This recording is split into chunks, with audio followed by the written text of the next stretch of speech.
This video was brought to you by Markus Bil, Elbilmek, ABRP, Steurenberg, Kempower and Bilkomponenter. Xpanger has been bragging about that. Oh, it has good aerodynamics, but it seems that the drivetrain is inefficient. I think also same with Neo ET5. They were also bragging about good aerodynamics, but they neglected. Oh shit! Yo, what's up? We are now in the garage getting ready for 1000 kilometer challenge with Tesla Model 3 long range Highland from Markus Bil. Thumbs up to him. I think he wants to rent out his car eventually once I'm done with it. But Bjørn, why are you doing yet another 1000 kilometer challenge? Haven't you tried enough Model 3s? Yes, I have, but tonight it's going to be minus 15 to minus 20 degrees Celsius in Norway. The Siberian cold is back here. So I'm going to do Norway route now. And then we'll see, you know, in summer through the Sweden with another Model 3, that was pre-Highland. I did it in 9:10, 9:15, depending on which model it was. So can we match that time? Hopefully not, but it should maybe be, I don't know, maybe in faster than 10 hours. Because you know, when I tried the MG4 X-Power in really cold weather also, it was 1.5 hours slower than the summer run, but that was with the long range, okay, rear-wheel drive, but you know, in that ballpark. So here, how much slower is it going to be when it's really cold outside? Let's find out. Now, one thing I'm going to show you is that with the Highland, you have the OBD port over here. Yeah, I need to make a separate video where I show you how you pop up this stuff here. And I have now hooked up sexy buttons. And also, yeah, I had to use this extension here. Let's see. Yeah, and then we have the OBD adapter. This is OBD LX. And I'm using ScanMyTesla. Wait. Oh, I don't need this commander. Let me disconnect this commander. It shouldn't matter, but yeah. Okay, anyway, so we're gonna close it for now. Let me just put this somewhere. Man, sorry for the big mess over here. I need to sort out things, but okay. So we are plugged in. Let me show you now what it looks like. So we then have ScanMyTesla working. Yeah, it communicates via that one. Yeah, I know you can run ScanMyTesla via a web interface something, but then I need beta of since I don't have iPhone. I'm allergic to Apples, so I prefer running it like this. It works fine. And also another thing is that I want to be able to sometimes reset the OBD adapter, and then I also have next gen sexy button commander. It's tucked in there. And you see here, this is the new generation sexy button interface. So it's pretty awesome. You can run manual preconditioning, but I can't do it right now because I'm plugged in. Yeah, they are working on showing a notification that you're plugged in. You cannot run it. But actually, the sexy button here has lots of cool stuff. One, if we go here, yeah, I can show later.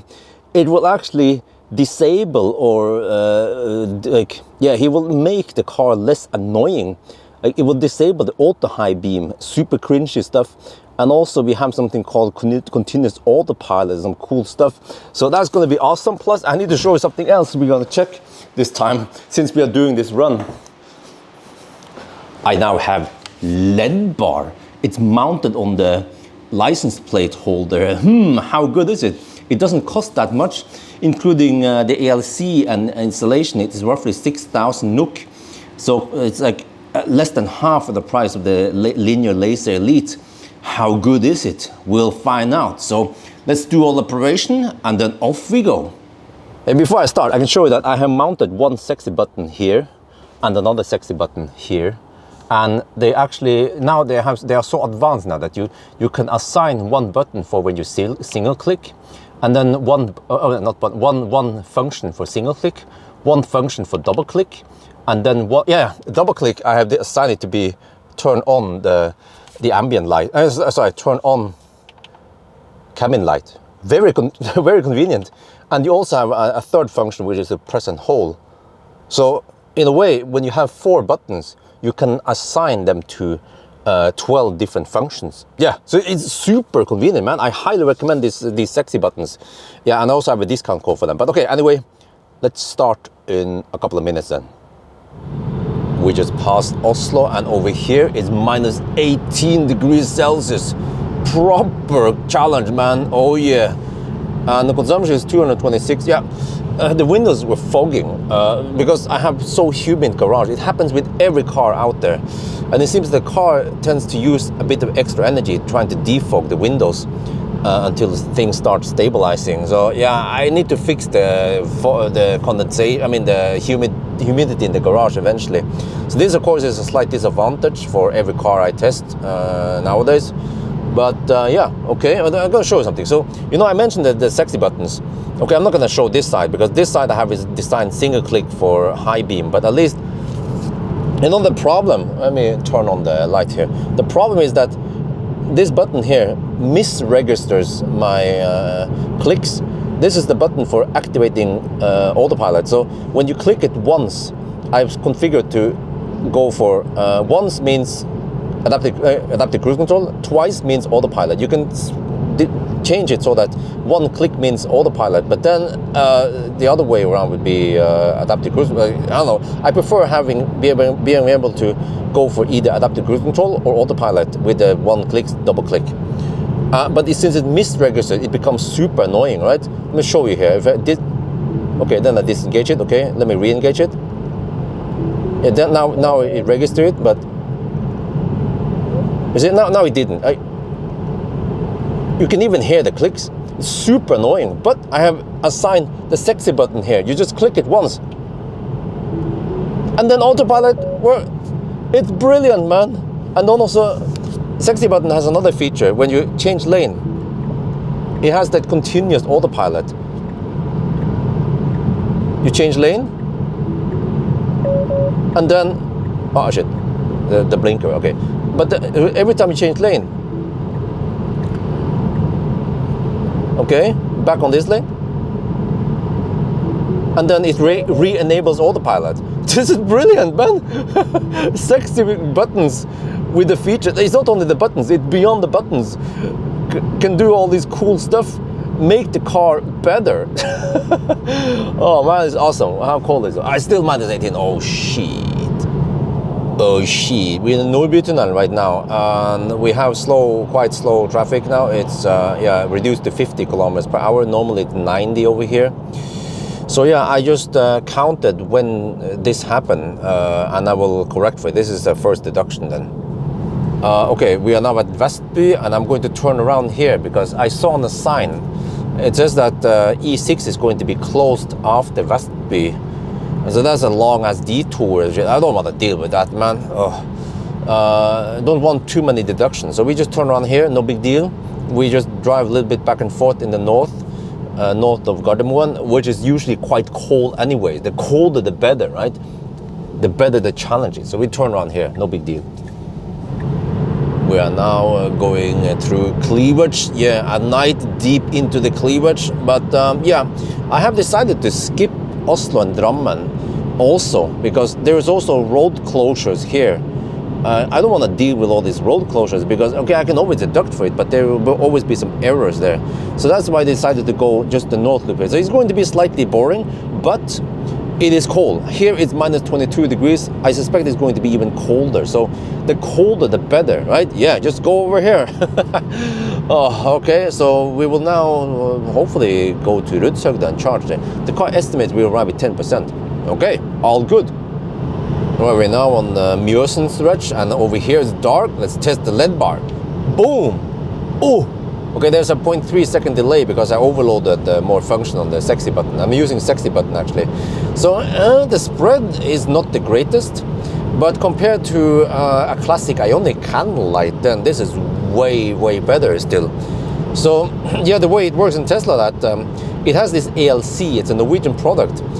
You need this to control, I mean, to be able to use the LED bar, but you can disable this. It's like a secret code. You flash 5 times, and now this is regular high beam, you see. So now if I click the sexy button, we just turn on and off the regular high beam. So how is the high beam then?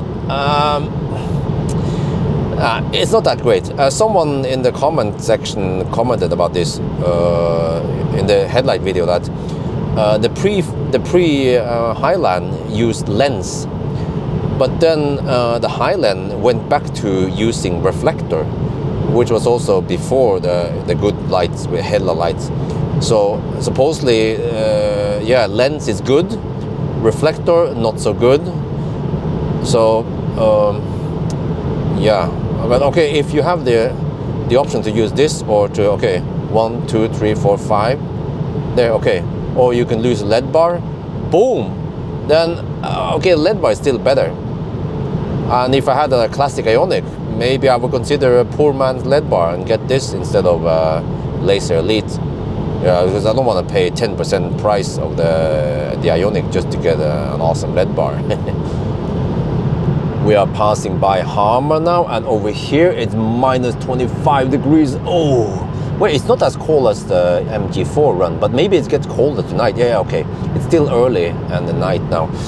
So yeah, I have it on 21 degrees Celsius only. Wait, it says max heating. Interesting. Huh. No, don't do. Oh, shit. Freaking annoying slow down. No, don't phantom brake here. Oh. Tesla for the win. Yeah, okay. So, yeah, the car has been preheating now for about 15 minutes. So, yeah, the battery temperature is at 32 degrees Celsius already. Oh, and the car tells me that I will arrive with 4%, so that is very comforting that I know that we will arrive there just fine, no problem. Oh, minus 26 over here. Oh, but you see here, despite this insane extreme cold weather, the car is consuming 274 watt-hour per kilometer. All right, so far. No, it's not 50 here. Shit, man. Oh, okay, I'm looking at the road. Yeah, and also, you guys might be saying, oh, but Bjørn, maybe the camera here detected that you are holding a camera. No, this also happens when I'm not holding the camera. We are now charging, getting what? Oh, okay, we don't see 250 kilowatts simply because the battery was not hot enough. But 220, I'll take it. Now you see here, battery inlet is going up, so it's trying to heat up the battery, trying to maintain some speed here, even when it's minus 23 degrees Celsius. Wow, okay, first charging stop. We went quite far. Think about this, it's insanely cold outside, but the car could still hammer it, yeah, with some pretty good average speed and get 250 kilometers roughly in a single charge. Yeah, that is still okay, man. And then of course over here at night there's nothing to do. This is a Monday night. Well, actually technically it's Tuesday, so you can show that we have plenty of chargers and nothing else to nothing interesting, right? And also the gas station over there is closed. Gas over wait, is that gas station over there? Everything is closed here. Also, oops, here is also closed, so just gonna charge enough here so I can get the heck out of here. Oh, is it charging slightly slower than optimal? Look here, we are down to 116 kilowatt only. Uh-oh, we've been charging slower than the MG4 right now. Uh-oh. But look here, battery inlet is now lower than the battery. Wow, the battery is at 55 to 57 degrees already. So actually now I know that the car is cooling down the battery. So with the alien technology, Octovalve, wait, let me do this. Oh, this is super convenient, man. Double click safety button to turn on and off the cabin lights. But the way I do it now, I set 22 degrees Celsius. It's nice and toasty in here. And also, I also fire up the rear fan. So we are just trying to, instead of the car dumping the heat outside, it will at least scavenge some of the heat into the cabin so that once we start driving, we would need slightly less energy for keeping the heat in here. So remember to ABC, always be cheating. And then I'm gonna drive back now. There are some deductions here, but that's still fine because these are just still on the main road. We just deduct 1 or 2 minutes every time we pass by it. And I think I will go from here to Cleavage. Over there, stuff is open at least. Okay, this is interesting. Look here. The battery is at 51 to 53 degrees Celsius, very low delta. This is Tesla technology in a nutshell. You have only 2 degrees Celsius difference between min and max temp. But inlet, oh wow, okay, now it's rising. The inlet was quite low. I don't know what that, it was probably sucking a lot of heat out of the battery to heat up the cabin. Yeah, that makes sense. So yeah, now the car is scavenging heat from the battery. I don't know how much energy is there. Someone can do the calculation. Maybe there are several kilowatt hour of heat energy there that can be used for heating the cabin to have lower consumption. So yeah, maybe we can check out how low the consumption is before it starts preheating again. We are now at Tangen, and over here it's minus 27 degrees Celsius. Yeah, I need to document how cold it is now. But despite that, the consumption is 297. You have to look at this on current drive. Yeah, that's not too, or since charge, yeah, whatever. That's not too bad, huh? Is it? Yeah, okay. So battery temperature is now 38 to 40 degrees Celsius. It seems like the car wants to maintain okay temperature because it knows that in 69 kilometers we're going to charge. So yeah, the software in Tesla is highly sophisticated. It can calculate stuff, it can estimate, it can, you know, preheat. It is my claim is that the Tesla software here is the most advanced software of any EV out there. Of course, yeah, panel gaps and stupid nags, that's a different story. But when it comes to the software part here, it is just class leading. We are now at cleavage, getting 250 kilowatt. Look at that. We arrive at 45 to 47 degrees Celsius. This car means some serious business. Even when it's minus 26 degrees Celsius outside, we get the maximum speed. Oh yeah, Tesla alien technology. Okay, but I have to get over there to the gas station. I want some food now. Okay, before we leave, someone requested me to check this. According to, this is a service menu. According to the service menu, we have 43 to 58 degrees. But then ScanMyTesla reports 52 to 54 degrees. Which one is correct? I have to ask Amund who made this app. Which one can we trust here? Oh, I have never experienced such a cold cleavage before, man. Minus 26 degrees Celsius. My nose here is freezing. Oh, and supercharger is over there. I have to walk all the way over here to Esso, but it is well worth it because here they have the wonderful waffles. I need to stock up on supplies now because we will head back to Roadside, and over there it's still closed by the time we get there. Oh yeah, this is what I went for. They had some bread with salmon. So I was like, oh, if I can get salmon, I'll get salmon. Oh yeah, with some eggs also. 3 of those, plus 2 of these heavy, thick, substantial waffles without anything. Yeah, you can get them with brown cheese, but I was like, no, I want the plain. So yeah, I think we are almost good to go. Yeah, you see, charger's kind of slow now at this point. I wonder if this is the LG battery or what kind of, I wonder if this is the 82 kilowatt hour battery. But okay, we're not gonna camp here too long, yeah. So we will just go back now to Roadside. The car claims 5%. I probably want to go for 60% before I go. We have some headwind on the way back now. So a little bit more and then off we go. All right, we are now driving along Bjørn, and yeah, the car started preheating a little bit ago. So yeah, it wants to preheat quite far ahead, you see. It started preheating around 80 kilometers before we arrived. But I don't know what's going on because we already have 40 degrees Celsius in the battery. But man, I gotta say, this car is just so nice and quiet. You know, we even have some headwind right now. And it is remarkably quiet. I misclicked. But it is really nice and quiet. Like, I feel like we're driving... Okay, stop bugging me about that shit, man. But feel like almost like we're driving a fat e-tron without the fatness, of course. Yeah, wow, really, really good. All right, we're now at the second time at Roadside, and go, 250. Oh, almost. The battery's so nice and hot. No, we can't get it. Wait, it's because we didn't go deep enough. Yeah, shit. Okay. All right. Now the problem is that it's 4:36 at night, and then if we want to go back to cleavage, it's going to be around 6. Almost 6 in the morning. It is Tuesday today. The office rats, they have to go to work roughly here, past Dal, and then further closer to... Oh, I love that feature. Okay. Closer to Oslo, there's going to be more traffic, more left lane huggers. Yeah, I know I have lead bar. I can shoo away a couple of those left lane huggers, but if there's too many, then it's kind of pointless.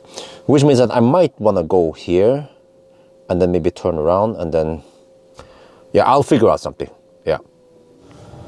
But anyway, it's time to try the waffles. Yeah, I saved it. Look, look, look, look. It is so thick. Wow, and juicy.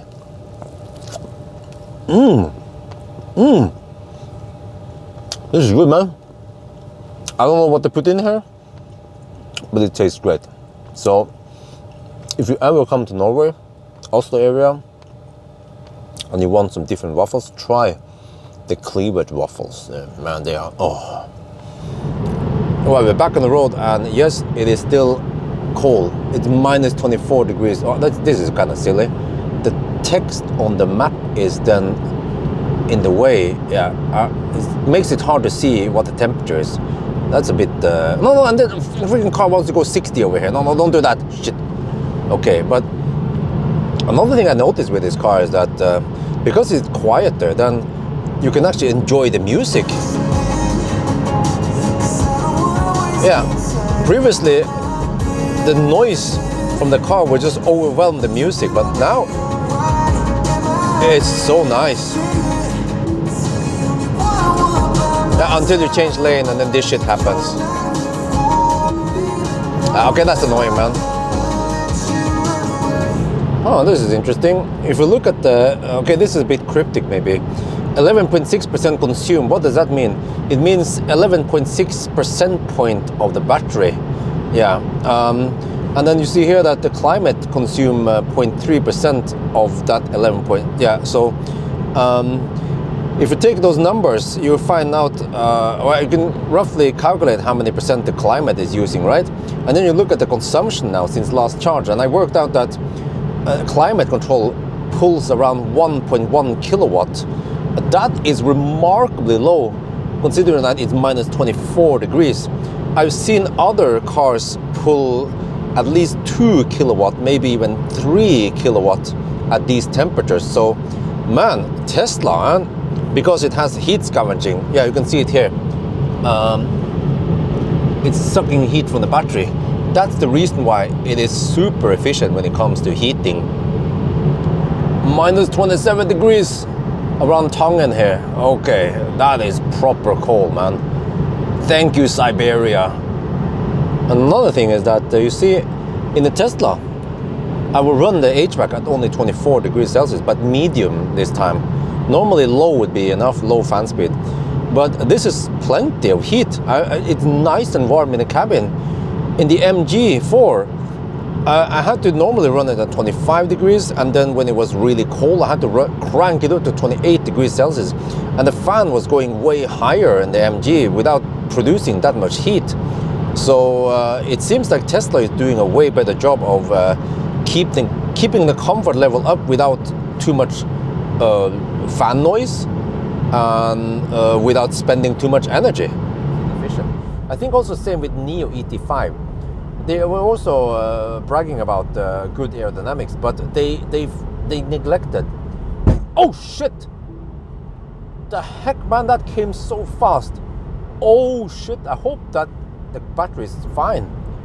Did you guys see that shit? That's a big chunk of ice.